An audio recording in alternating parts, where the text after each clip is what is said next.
June மாதம் 5ஆம் தேதிக்குரிய பரலோக மன்னா 31ஆம் சங்கீதம் 1ஆம் வசனம். தேவனே, உம்மை நம்பியிருக்கிறேன்.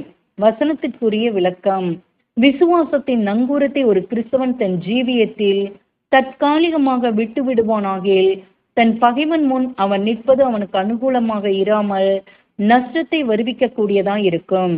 அவன் அதை சற்று விடும்போது இருள் அவனை சூழ்ந்து கொண்டு தன் தகப்பனின் வெளிச்சமான முகத்தை காணாதபடி மறைத்து போடும். ஏனென்றால் விசுவாசம் இல்லாமல் தேவனுக்கு பிரியமாய் இருப்பது கூடாத காரியம். மீண்டும் அந்த நங்கூரத்தை அவன் அடைய பிரயாசப்படும் போது காரிருள் அவனை பலமாக அடித்து சென்று தான் பூரணமற்றவனானபடியால் பயமும் திகிலும் அவனை மேற்கொள்ள செய்யும். ஆகையால் கிறிஸ்துவின் நீதியின் வஸ்திரத்தை தரித்து கொள்ள வேண்டும்.